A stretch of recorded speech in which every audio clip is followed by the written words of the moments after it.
Morning. How you feeling? There we go. Volume was off somehow. So where did y'all move to? We are in the Sillers building now. Okay, Mhm. gotcha. So just across the street there. Yeah. Okay. Luckily, we had some people, the movers that DFA just kind of has to move furniture and stuff. They were able to help us, so made it a lot easier. Good, good.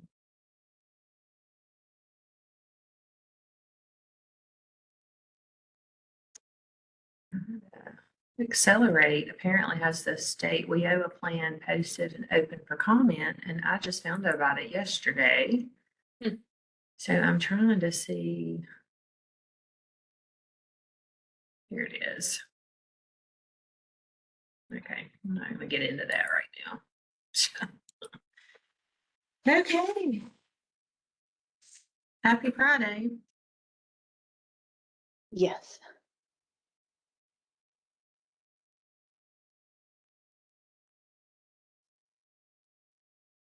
I got a little delay over here, it looks like. Hmm. Let me check with Michael to make sure he's recording.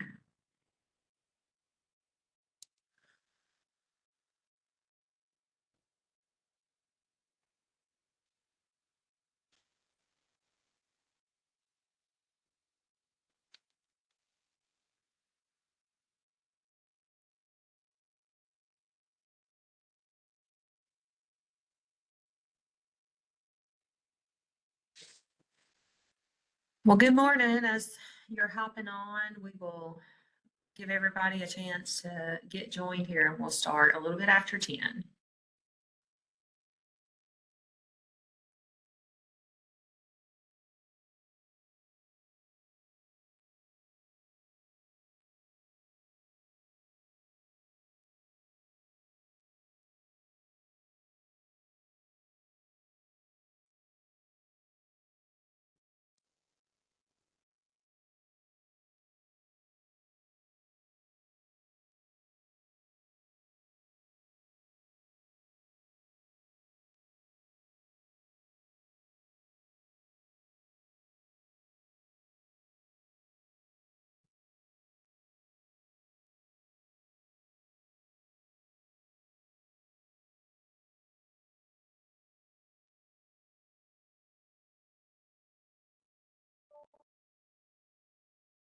Hey, Joanne.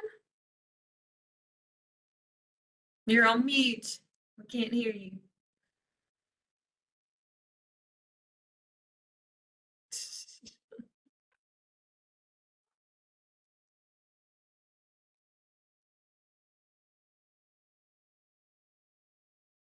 Uh-oh, we lost her. She'll come back.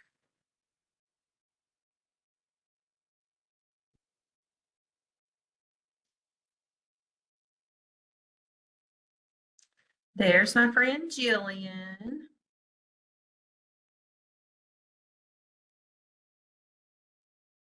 And I see Diane and Beth have joined as well.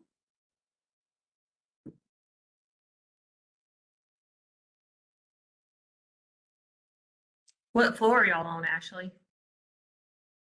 This is working. We're on the 18th floor with the Oh, governor's office staff. So okay. Did y'all get Accelerate's old space? we did. Yeah. Yeah, okay. Yeah. Apparently that was always kind of in the cards when we first started as an office. They knew they would be moving eventually, so the timing just kind of worked out when the Wolfold building, had the water main. Yeah. How about that? Joanne, can you hear us now? Yes, can you hear me? Okay. We can hear you Great. now. Hi, How are you this morning?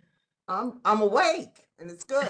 I hope you are too. Hope you're doing well also. The first thing my child asks every morning when she wakes up is, what day is it? Is it Friday? I know that feeling. Yeah. All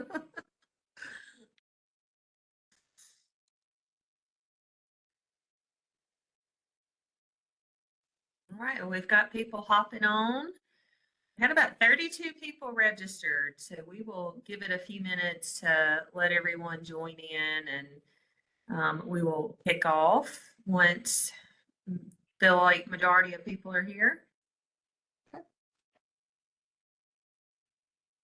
And no pressure or expectation to come off camera or off mute at any time, but if you would like to, we'd love to see some faces.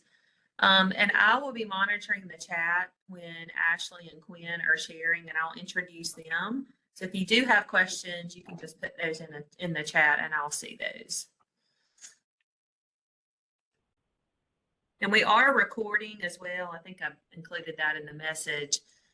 So we'll be able to share this out afterwards. And just for recording purposes, anyone that registered that's not attending today, we will make sure that you get this recording.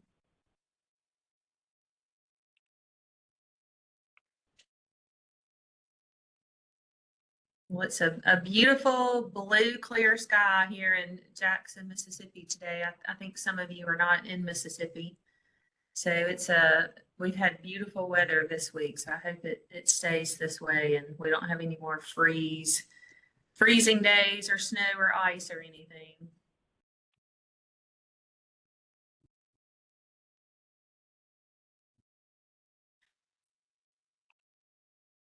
Gotcha, Jillian. A lot of people are under the weather right now. I think the flowers starting to bloom and weather warming up is starting to wake everybody's allergies up. Well, I'm gonna wait 2 more minutes and we'll start at about 10:05. And I'm going to start us out just sharing a little bit about the work that the Alliance is doing around the broadband deployment.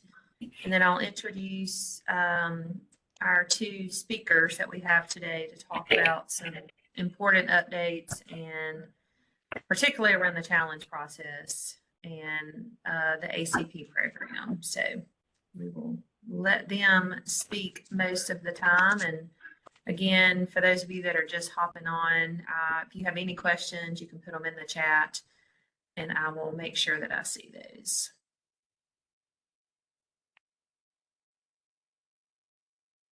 I don't know what the little yellow flowers are, daffodils maybe, but they are popping up everywhere around here. So it gets me excited about spring. You see, I wore my pink shirt today and I have white jeans on, so I'm ready for spring.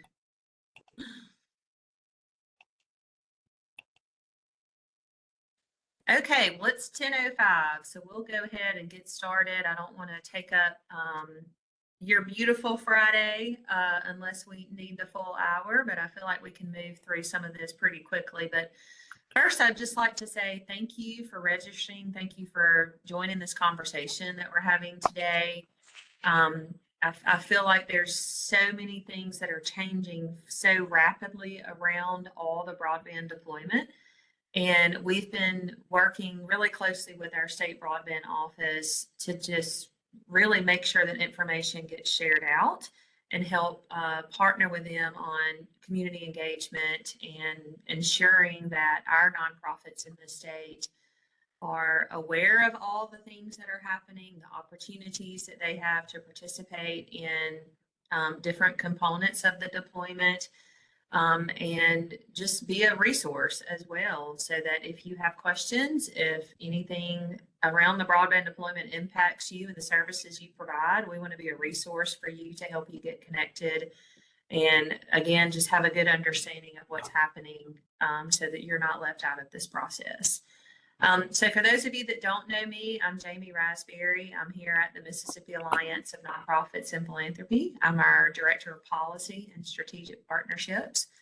And last year, the Alliance received a grant through the Media Democracy Fund, which is a national funding collaborative, to be the state-based coalition lead in Mississippi to, again, bring all the key stakeholders together within this coalition model to ensure a coordinated effort and equitable distribution of funds and really just get everybody in the same room to share about what each kind of key stakeholder along the broadband deployment pipeline is doing. And so we launched that coalition in October of last year, and it's been really valuable to bring everybody together with so many things that are happening and so many things that are changing quite rapidly. And if you're not a part of our coalition, reach out to me and we can talk more about that. But we'll continue to meet as a group and continue to partner together throughout the whole process.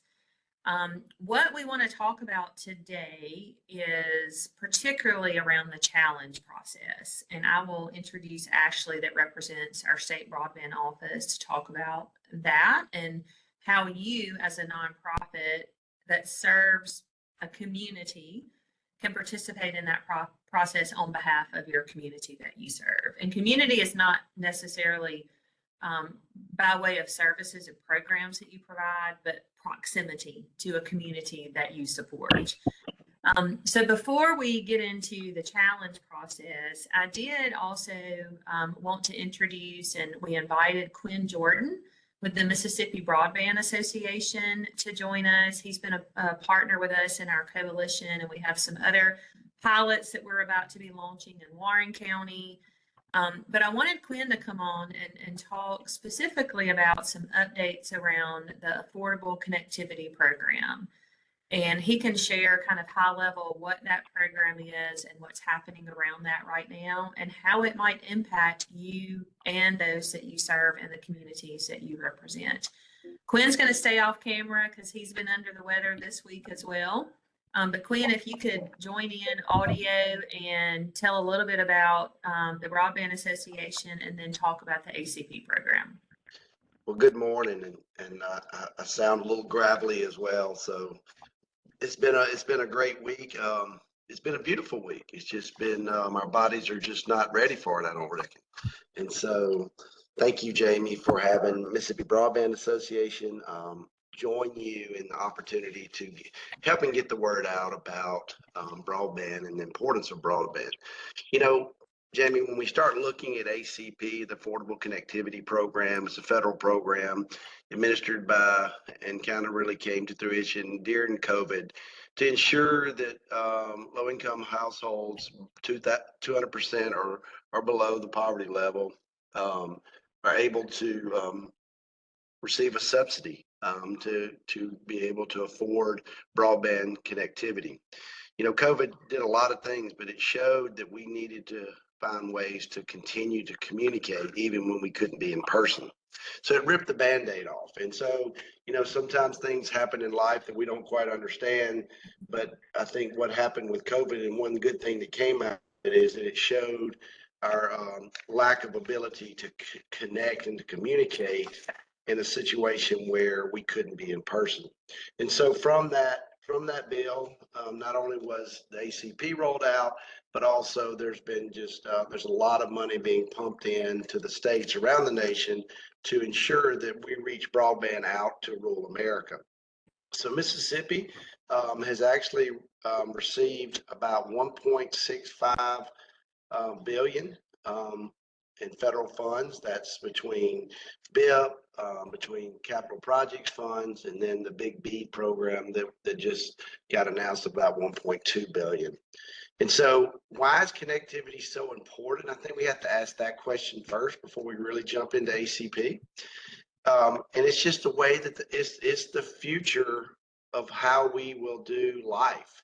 And it's going to be digital. It's going to be intertwined in everything that we do.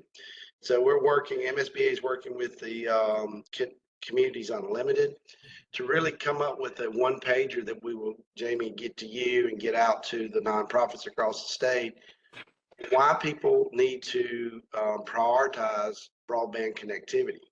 Because I think if we don't understand what it is, what broadband is, and what it affords, I don't think we can prioritize it, right? I mean, so we have to make sure that we're getting the word out. So that's the first thing that I'd really like to hit in, is that making sure that your people understand what broadband is, and then also the value of having it.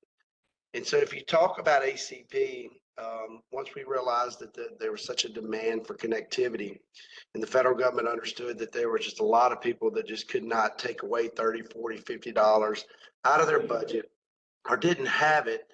And if they did take it out, it would come out of food, it would come out of transportation, it would come out of something that was already a staple.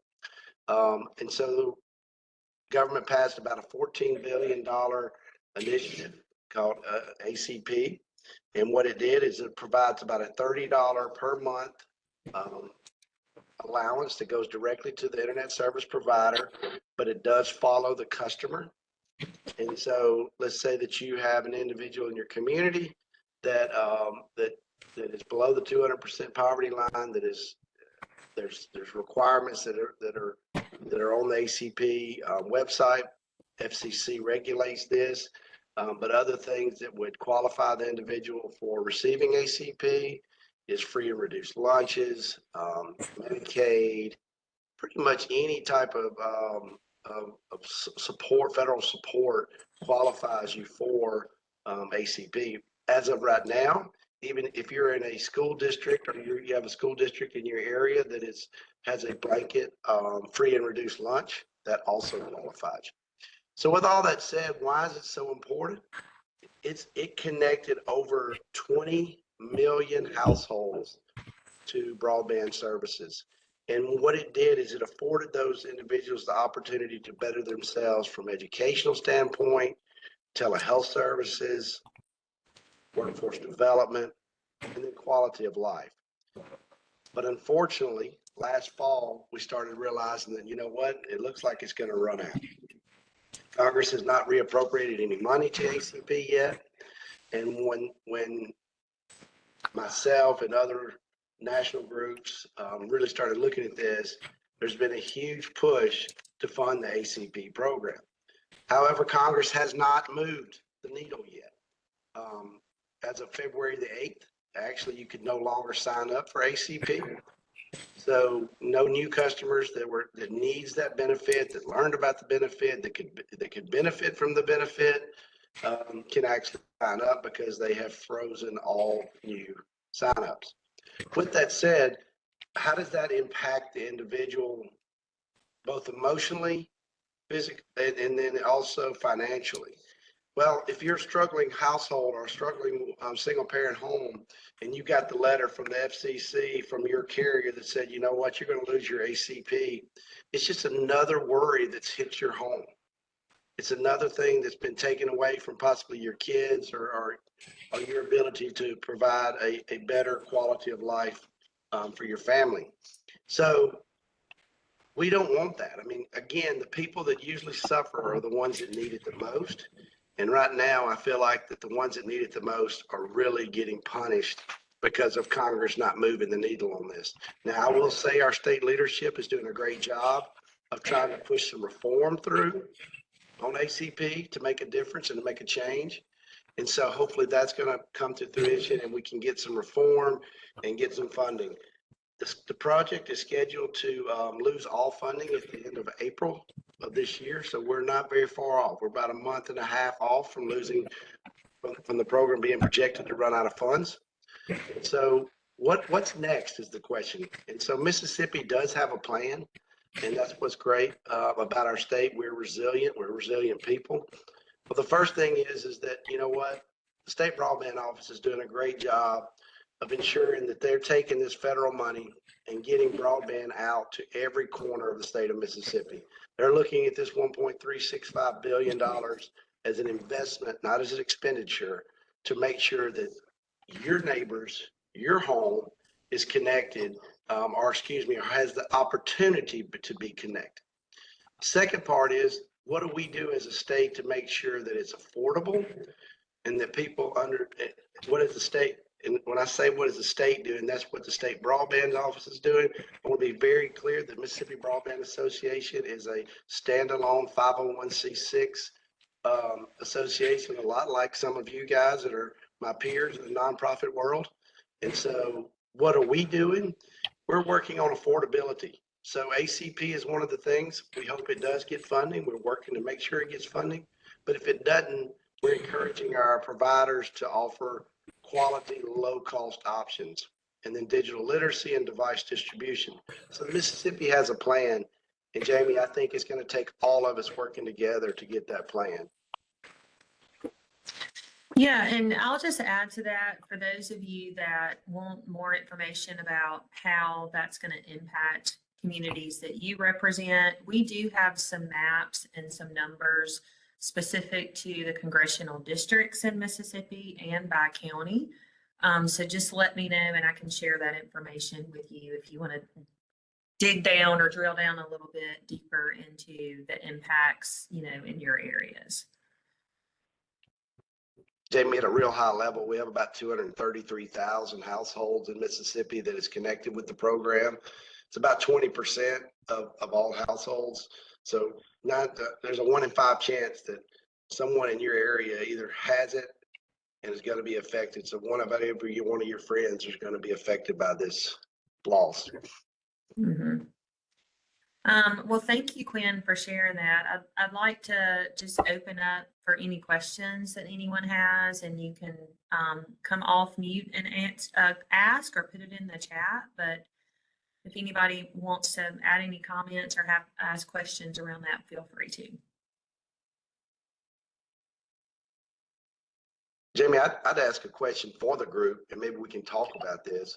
What can we do as communities if ACP goes away? I think that has to be a question that we ask. Mm-hmm. So the question, and so I'll start the conversation just for a second on that. We have to find ways to encourage people to budget for this. So often we'll spend money on frivolous things or not understand the value of something, so therefore we don't budget for it. So a lot of these individuals that are going to lose ACP coverage may be able to reappropriate money to afford broadband. Even at my home, I had to make a decision. Do we do dish network, and do we have TV satellite, or do we do broadband? And so because I don't have fiber to my home, I have to do Starlink, and it's a very expensive product. And so we had to ditch the dish, as they say, and I think we're better for it, to be honest with you. So I think there has to be some educational things done. So we're working on a one-pager again, Jamie, that I'm going to get out to you that's going to really talk about what broadband is and why and how it will impact you at the individual level. We've got to do a better job doing that.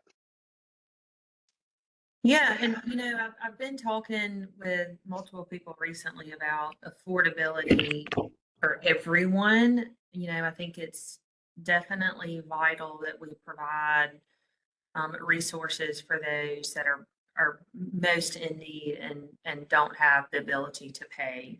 But I said I have C-Spire, and that's the only option I have where I live. I don't have any low cost options. I only have one provider, and I pay $90 a month for service.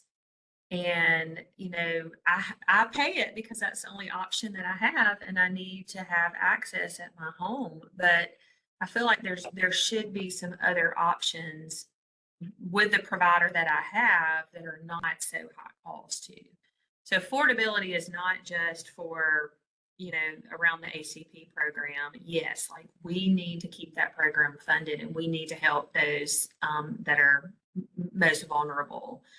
But I think that long term, there needs to be some other conversations around how do we provide service, high-speed service that's affordable for everyone too. Samara had a question, Jamie? Yeah. In the chat. Yeah. Oh, I'm sorry. This is Diane Payne, and I was Jamie and Quinn. One of the problems is access to Jamie's point. In rural communities, they don't have a provider that's providing even the broadband coverage. I was talking to my niece in Tunica County, and she just can't get it for her son. You know, she has a dish, and it's so sporadic and it's interrupted. And the EPAs have the contracts to run the fiber optic cable.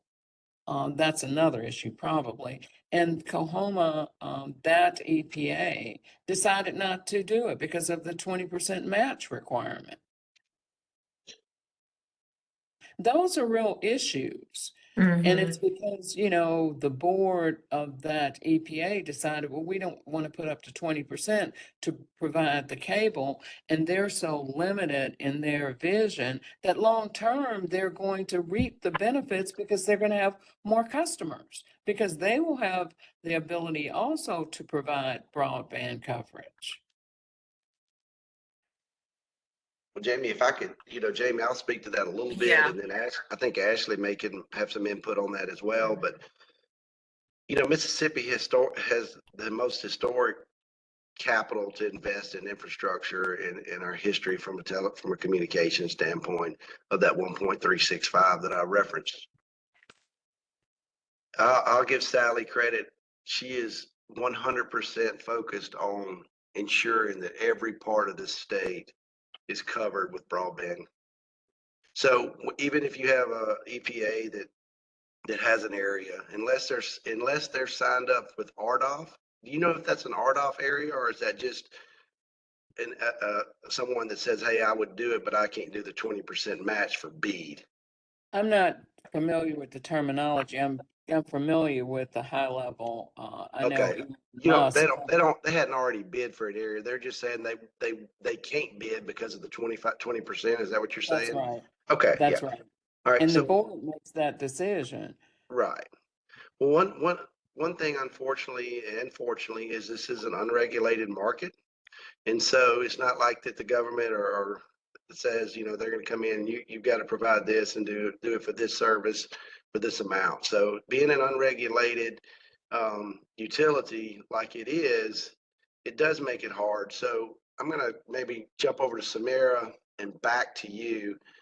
Samara, I'm not sure what Beam is doing on the low cost option, but what we're doing at MSBA is that we're encouraging all of our ISPs to look at a low cost option benchmarked off of the ACP program with a minimum of a 50/10 speed.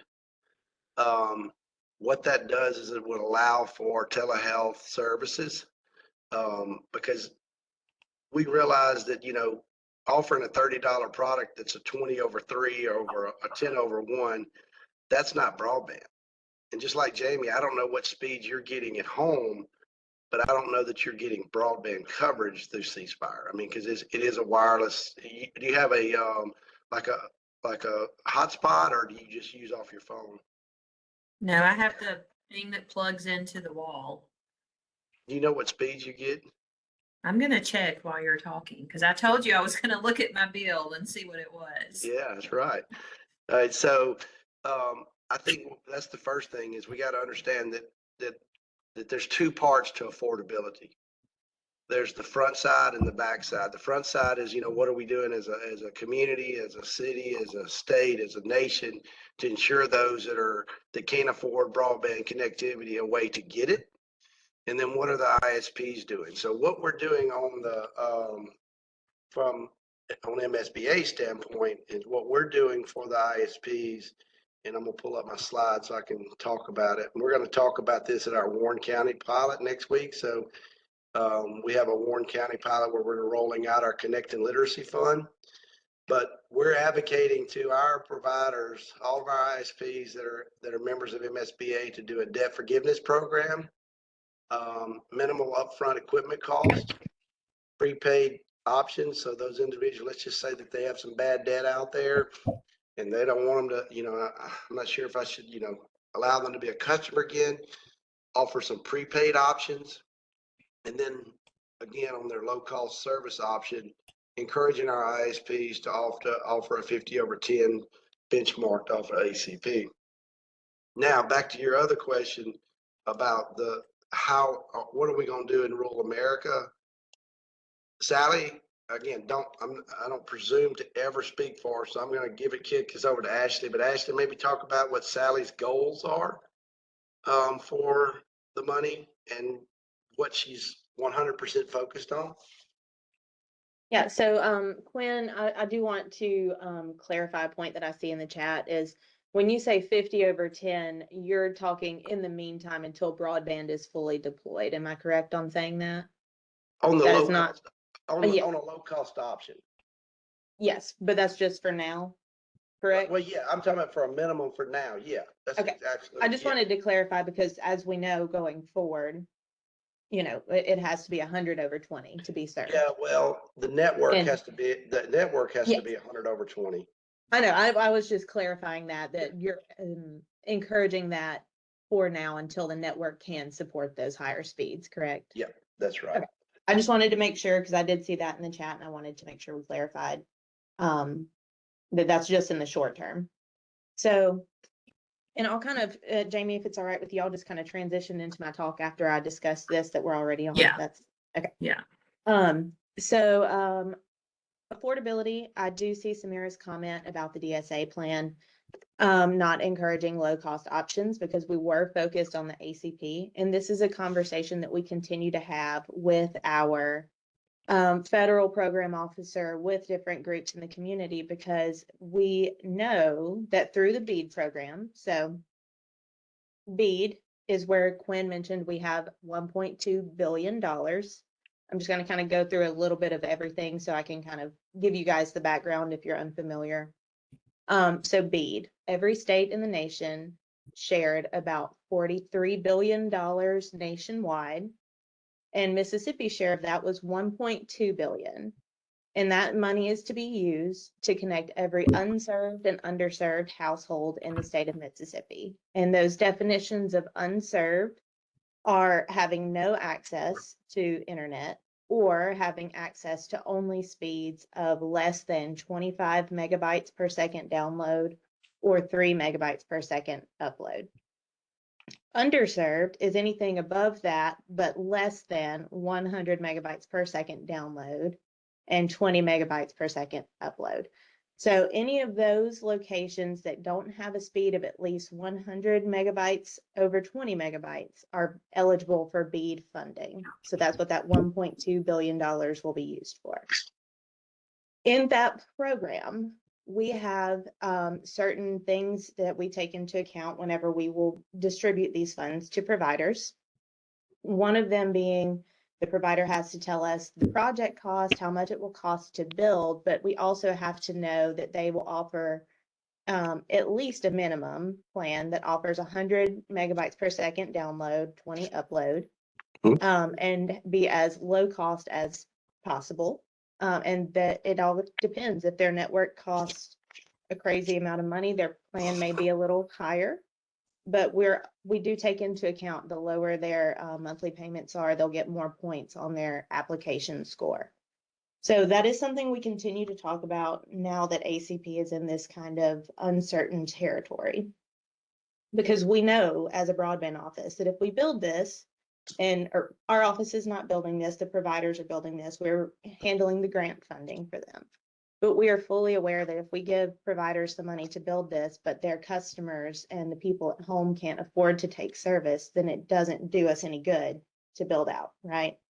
So it is always an ongoing conversation, and it is something that if you guys have, you know, anything you want to make us aware of, if you want to have a conversation, we're more than happy to do that anytime.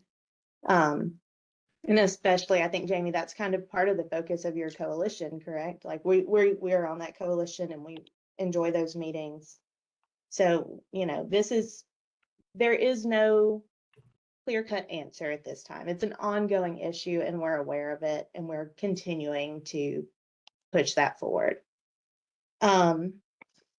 So talking about making sure there is a network to support all of this. That $1.2 billion is not yet in our bank account. Mississippi does not have access to those funds yet. Along with this 1.2 billion in federal funds comes a lot of steps that we have to take in every state in the nation to unlock their BEAD funds. No state in the nation has accessed their funding yet. We're all working through the steps.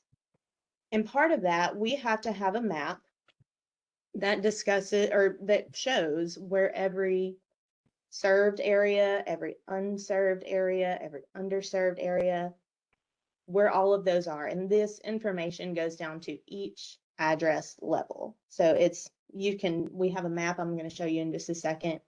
You can type in your address, it'll take you to your home, or whatever the address you put in, and it'll tell you what the FCC has on record from the providers as to what speed you should be getting at that location. What we are working to do is we need you guys and the public's help to make sure that that map accurately reflects service in the state. So let me figure out if I can share my screen real quick. I'm going to, I have to give you permission to do that. So Okay. let me see here.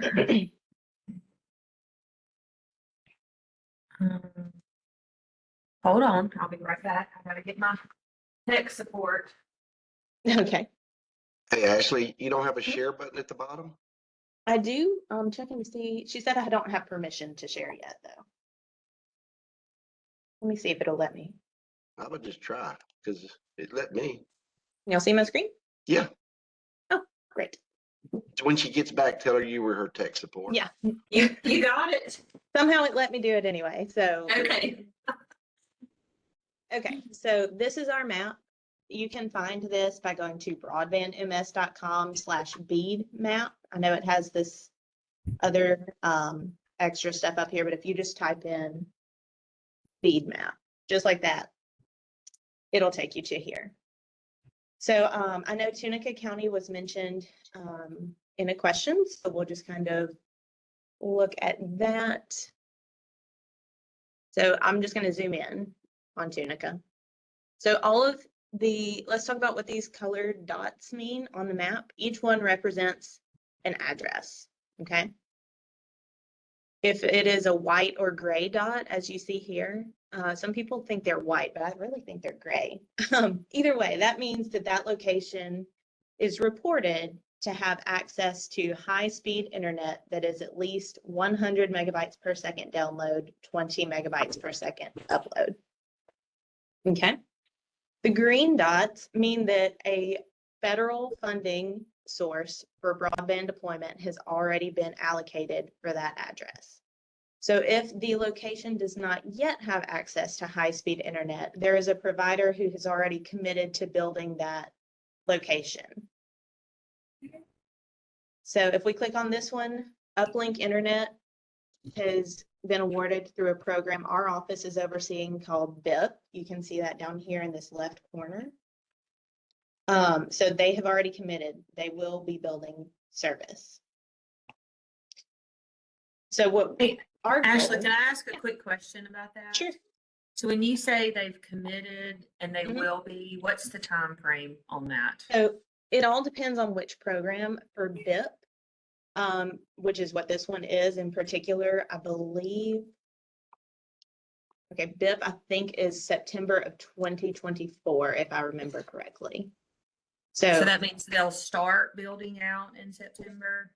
started further out somewhere in the project and are working their way to that location, but they have to have their build out complete by September. Okay, gotcha. Now, if you guys ever want to call our office, I'll give you the phone number at the end. We can talk to you about the different programs and the timelines for each particular program. Because some of them are directly from the federal government, so we don't have access to like their build out plan. So I can't tell you exactly. I can tell you the program as a whole, but BIP is overseen by our office, so I can tell you a bit more detail about that. Ashley, Yes. what about if the state considered adding build out dates to this information. So when you click on that BIP location, it would say build out by, and that way people wouldn't have to call your office. So if they click on, like, if they click on another one, and if it's one CPF goes in there, they actually see when the build out date is for a project. I can definitely talk to our mapping contractors and software engineers and see if that's an option. I don't know enough about it, but I wouldn't imagine it would be hard to do. So I can definitely check with them. I just wrote down a note about that. Because just like with RDOF, I mean, you still got a lot of RDOF areas that hadn't started. And if, you know, and I think there's so many questions around RDOF. And so if you don't know what RDOF is, it's the Rural Development Opportunities Fund that a lot of the co-ops took advantage of, but we have about 3 major companies in Mississippi that have not completed their RDOF stuff. And so I think there's a lot of questions on, are they going to go? Are they going to stop? I think if we could have out there as from a citizen and from an association, if we could see, okay, these companies have to this date to hit this milestone, then I don't think we would bother y'all as much if we knew kind of what the parameters were. Yeah, I mean, we love to tell people about the map, like we love our mapping contractor, so it's never a bother, but I see what you're saying. But yeah, so again, the map, if it's gray, it already has service. Green means it's funded and a provider is building service. The pink dots are unserved. And so those locations, you can see that it says unserved. This one happens to be a health center, so it is a community anchor institution. I'll define that for you guys in a second. But it tells you on this map, you can scroll down and see exactly what your speeds are reported to be at that location. So what we want to talk about in correcting this map is particularly any area or location that has a gray dot that is listed as served. And if you know that that location is not really served, that would be when we would want you to do a challenge for that location. So the challenge process is kind of twofold. You have to have the public who lives at that location, whatever resident lives there, they have to submit evidence for this challenge. And a lot of this has been defined for us by the federal government. The National Telecommunications and Information Administration are the ones overseeing the grant funding that was provided to Mississippi. So they have laid out a lot of this. We got to adjust a couple of minor details, and we're waiting on approval on this plan. So this has not started yet, but we wanted you guys to know what this looks like so that when we do get approval, you'll be ready to go. So first, right now, while we're waiting on approval, we want you to go check the map.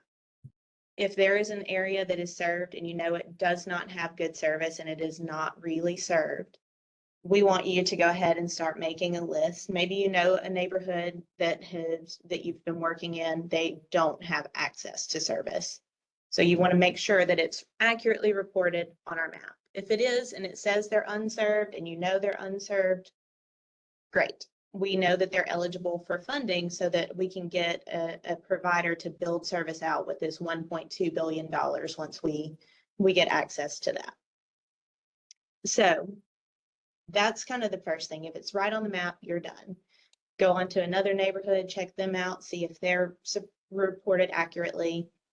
And if not, you want to go to, maybe do an email list if you know somebody who lives in the neighborhood. If you want to and have the capacity to go door to door, you can. It's really up to you. And we encourage you guys to reach out to local governments as well, because they're also able to challenge. Our eligible challengers are nonprofits, local and tribal governments, and broadband service providers. So if you want to work with a local or a tribal government to do some challenges, you guys could coordinate efforts. And so once you know that your area is incorrect, what we're going to have available, I'm going to show you the, what's the word I'm looking for? The sample one, I guess. So once we get our challenge process approved, you will have access to this site or one very similar. This is just the test mode. So we would go back. Oops. I know. We would zoom in, or if you have an exact address, you just type it in the search bar here. Where was Tunica? There it is. So once you know that you need to challenge an address, the public who lives at that address are going to need some help understanding what type of challenge that they're going to do. So we find the address that we want to challenge. We're just going to use this one as an example since we were already talking about Tunica. So we want to make sure that our address is correct. It's currently listed as served, but we know that the service needs to be listed as unserved because they don't have access to high-speed internet. So once we do that, we just hit next, and it asks you what type of challenge you need to submit.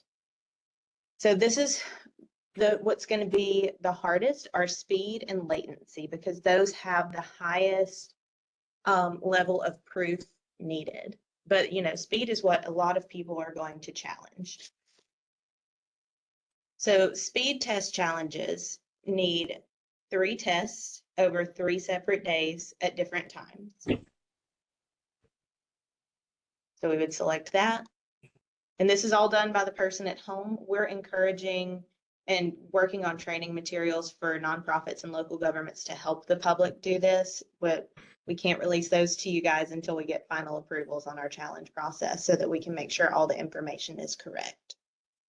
Ashley, yeah. I thought that as an individual, I couldn't participate. The nonprofit had to submit on my behalf. So the individual has to provide the proof, and that's what this is. Okay. And then the nonprofit, once the local or the evidence has been gathered, then the nonprofit or local government can submit that as a final challenge. They would get all of them from their area and submit as a challenge. Okay. So this is what the public sees, and we would encourage nonprofits to help the public make sure they're entering all of this correctly, as well as the local government. Okay. Yeah. So this is like the first step. And then once the public does this, then you guys as nonprofits will go in, select the ones that you need to submit, and just finalize that basically.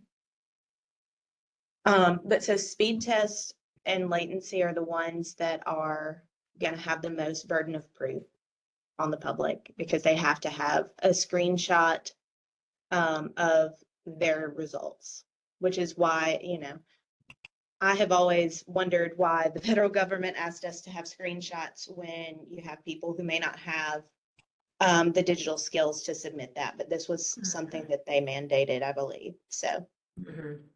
Hey, I just want to highlight Samira's question on, Sure. Okay, so can the speed test be done by a tablet, or can it only be done by a laptop? So it can be done on a tablet or phone as long as it's connected to the router and is as close to the router as possible. Like as long as you're on Wi-Fi, not on data, you know. But I've heard a couple of times from our mapping contractors who compile the data. They're really software engineers is what they are. They're not even mapping just, but so they compile all of this data, and it's a more accurate, true picture, and gives us a better result if it's from a laptop. But it's still, if you are still showing that it's an unserved speed or an underserved speed, it will still record that. Actually, I think what it would happen in that scenario is that the laptop would probably show better connectivity than what the cell phone would probably do, I would imagine, because it's just the technology of the Wi-Fi connectivity. The question, you know, Samira, I'd love to hear from you a little bit on the concerns that you're having about the process. I think one of the things that we have to understand is that the carriers that are out there, especially some of the legacy products, they're trying to hold on to areas. And as MSBA, we're really pushing to where antiquated, you know, technologies are really challenged. And that's what's going to happen here with this challenge process and the importance of this challenge process. So when you're looking at areas around your area, around your state, really look at those legacy products that are saying, you know what, we got copper lines, but we're showing that we're doing 100 over 20. Well, we know that's not the case, right? But it may have slipped through on the map. Ashley, I do have a question though to you while we're here on this page, and because I can't see, I'm old and I can't see the information there. Is there something in there to challenge on network stability, latency, that kind of stuff? Yeah, so let me read you guys the challenge types. Thank you. So first up is availability, and that would be, of course, if it says that what provider X reports that they offer high-speed fiber to your location and you know that it does not, that would be an availability challenge. Just if it says that you have access and you've called that provider and you know that they don't. Speed, obviously, if you're below that 120, but you're marked as being above that level. Latency is always a little difficult for me to define, but it is essentially the time that it takes for you to communicate with the internet. Like you click something and you click a video and it just kind of spins. It doesn't play right away. It takes a minute for the data to travel back and forth across the network to get back to you and start that video. If there's any sort of data cap that's over or if you have less than 600 gigs of data and they cut you off at that point, that would be a challenge. Technology, if it says that you have access to fiber, but you know you only have access to satellite or something else, that would be a type of challenge. If it reports your address is only being able to access business service and not residential, because you know business service typically costs a fair amount more every month than a residential service. And then there's always the other option. And so that's just kind of, we put that there just in case there's something that someone feels that is incorrect, but they're not sure kind of how to do the rest of this. So that way we can still gather that data and use that to possibly submit a challenge on their behalf or reach out to them to help them submit the right type of challenge. Can you go back to that? Okay, yeah, Mhm. that's what I wanted to see. This one? Yeah. So since I selected speed and we're going to try to change that, we're going to submit evidence that should support that this says served, but we know we're unserved. Mhm. So you do have to the public has to fill out their name, their address, who their provider is, and what their technology type is. Since that was that address I selected, it only gave me this one as reporting service. So that's the one I had to pick. But if you had an address that said, you know, Starlink and HughesNet and Xfinity and C Spire and gave you several, you would pick the one that the customer currently has. And then this one will auto populate and just give you, like if I selected HughesNet, it would say satellite, you know, things like that. Of course.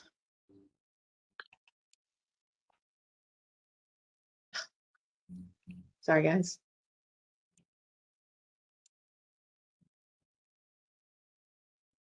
There we go.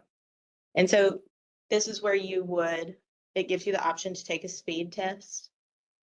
And then you would click and drag your info. Your screenshot can be clicked and dragged or uploaded. You can do it, the public can do this once a day and do it every time and submit this. And it'll aggregate the data on the back end with our software engineers. Or if you have the person who's done their speed test and they're like, okay, can you come help me submit this now that I've got my screenshots? You can bulk upload as well. But anyway, so that's essentially it. I'm not going to upload a file, but once you do that, you just hit next and it takes you to the attestation where you're like, I believe this is all true information to the best of my ability. Here is what the public has submitted. And I wish that I could show y'all the sample version of the Challenger portal, but it'll look very similar to this. You'll have the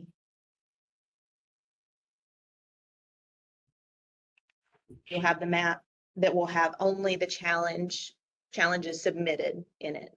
And so then you would be able to submit those and access all of that. Jillian, I see your question. So I don't know if I said it earlier, but we don't have a date on when that will start. It is dependent on volume 1 of our initial proposal being accepted by the NTIA. They asked us some questions earlier this week to clarify some details. So we're hoping that it will be soon, but it does not look like it will be in February that we start this as of now, based on only getting those questions from them this week. I wish I had a more concrete date for you guys. But so that's essentially what the public has to do. A lot of people are not going to have, who've never had access to the internet, or, you know, my mother, I told her she needs to challenge her address. And she asked me to help her because she doesn't know how to take a screenshot on her computer. She doesn't know how to upload a file because she's just never had to do that. So we know there's a lot out there, and we are working on materials to help you guys, help the public, so that you can get all the evidence you need to submit your challenges. And I wish that we had this sooner, but until we hear back from the NTIA, we can't release those details, because if NTIA tells us something has to be changed, then we have given you wrong information, and that's something we never want to do. We want to make sure we have everything to you as soon as possible and as correct as possible. And we want this to be as streamlined and easy for everyone. And in answer to your second question, Jillian, I got a little sidetracked there. So the speed test, we have asked for NTIA to let us start collecting speed tests now to be accepted. And we do believe they're going to do that, but I cannot say that for sure. So you can start getting speed tests and everything like that. And like I said, we expect them to allow that, but I can't say 100% sure that it will be an allowable piece of data. Actually, I think maybe a better encouragement to the nonprofits is to maybe just start identifying the areas that have challenges Exactly. and getting those households lined up that are going to be willing to work with you, because that's going to be the key to the success of this. If you don't have the households that are able or willing or trusting to you to come into their home or to provide this information on, you know, for you or with you, then this is just not going to be a success. So I would encourage any nonprofit that's interested in this to start going back to their community, getting with community leaders, say, okay, what part of our town has issues that, well, we got issues here, here, and here. Y'all sit down and look at the map. Well, those 3 areas there show they're available for funding and shows unserved. So yeah, that we're good there. But over here in community A, where we say, you know, you were having troubles, it shows served. We need to start, you know, finding households in that area that whenever this challenge process does open up, that you're setting on go. So I think Samara had a great question about guidance. Yes. So like Quinn said, right now I would encourage y'all review the map first and go to talk to your city and county governments. Ask if they get calls about where broadband issues are. Go talk to your planning and development district. I know a lot of the feedback we've gotten is that the communities are working with the planning and development districts, some on this. So I would do all of those things, find the areas that need to be challenged, and get a list going of who you think is going to be able to challenge, as far as maybe their address is one of the ones that needs to be challenged, or they're willing to let you come and help them do a challenge and submit the evidence for that. But so as far as Samira's question about how soon before the start of the challenge process will the resources become available, as soon as possible is the only answer I can provide. I don't have, like, they're already working on these materials now. And as soon as we get the final approvals from NTIA, they will change that information that might need to be edited in those existing materials.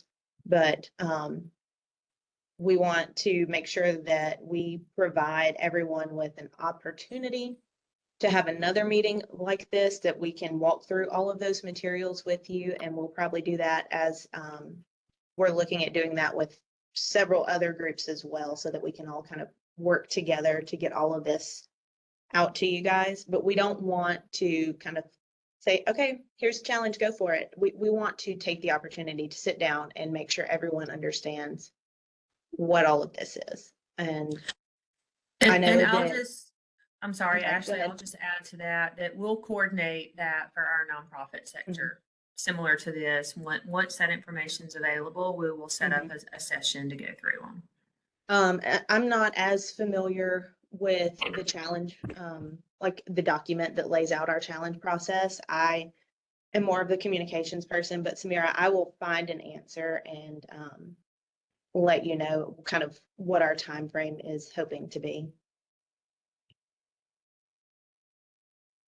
Let's see. She has another question. Yeah, I see the one about the pre-registration site, which I do want to go over very quickly, and then we'll move on to that next question that Samira had. So, Okay. broadbandms.com/register/BEAD, this right here, you can go ahead and pre-register to be in our challenge portal. Now, as a nonprofit, when you click pre-register, it's going to ask you all of these details, and this will get you into the system. Basically, it's going to ask your name, your entity website, who a contact person and email are, and then what type of organization you are, whether you're a provider, government. Yes, I will put that in the chat.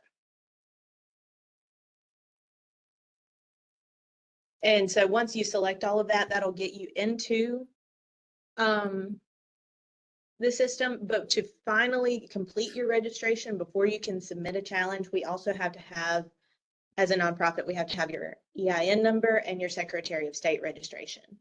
So those are things that you'll need to have on your end to submit the challenges. And so the NTIA fabric license is, I don't want to tell you guys something incorrect, because like I said, I'm not as familiar with that. Jamie, I'll get some information on that for you to maybe distribute after about what the fabric license is, so everyone can kind of decide if that's something they need. Okay. I'm sorry that I don't have an answer for you, Samira, but I don't want to tell you something that's not correct. But let me make a note of that. And that would be something that gives you more, I know that's more access to the CostQuest FCC data set, which is very similar mapping software, but it kind of gives you a different set of access, is what my understanding is. But I'll clarify that and get Jamie some info so she can share that with anyone who has questions. As far as one-on-one coaching at the Pearl PDD meeting. So if, I don't think that was something that was like an official, like, yeah, we'll set up a one-on-one with everybody. But like, if you call us and you have specific questions, yes, absolutely. I'll get whoever needs to answer your questions so we can have all of those done. It's more of a, we don't want you to not call us if you have questions. Please call. We'll go over it until you know that you know the material and you can help others understand the material. Like that's, like I said, we want to sit down if you need to sit down with us and clarify any details. It's not us going to say, okay, well, we want this person to come and meet with us, this person. It's you reach out to us, we'll be glad to sit down until you know that you know the material and we can all get it accomplished together. Does that kind of make sense? And reach out to me as well. I'll be happy to be a liaison if needed for anyone. So, I'm not an expert in any of this, but we want to be the resource to help point you to the people that can answer the questions. Yeah, and like I said, I'm communications. I may not have an answer for everything that you need to know, but I can get you to the person who will have the answers to your questions. And I know that we're over a minute. Before we wrap up, I just want to maybe put a call to action out there for those of you that are here and willing to participate in the challenge process, and maybe you only cover or have opportunities to do that for one particular area. If you know other nonprofits across the state that would be willing to participate on behalf of those communities, please either reach out to them or get them connected to me so that we can get this information to them as well. I mean, you see, we only have about 20 people that were on the call today. And we really need our nonprofits to step up and participate in this. Based on what we've heard, some other states that have already completed or gone through the challenge process, and I understand it's very little response and participation because it's a very cumbersome process.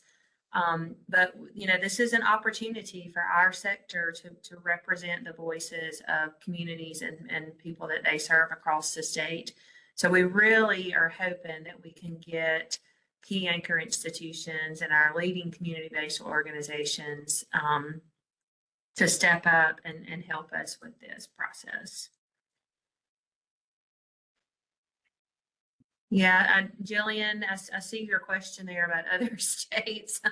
And I did reach out to the states that have gone through the process through our nonprofit associations, and none of them responded back to me. So I don't know if that meant they didn't have any, influence in this, or they just didn't want to talk about it. I'm not quite sure. But to answer that, I am hoping that maybe we can get some other states that have done this to, maybe give us some of the tools and resources that they use. But Ash, I don't know if you want to add anything to that.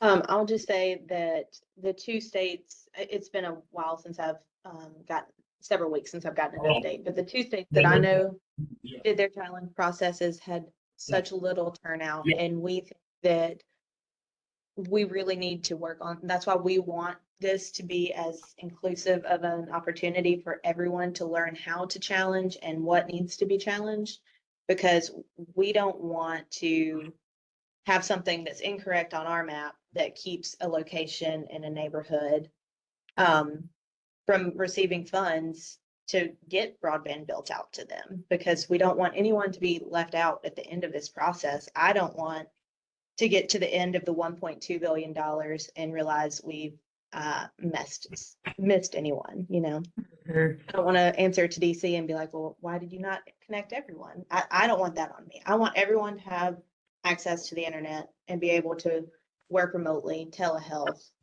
online education, all of those things that we all know are so important, and why this is such a monumental effort.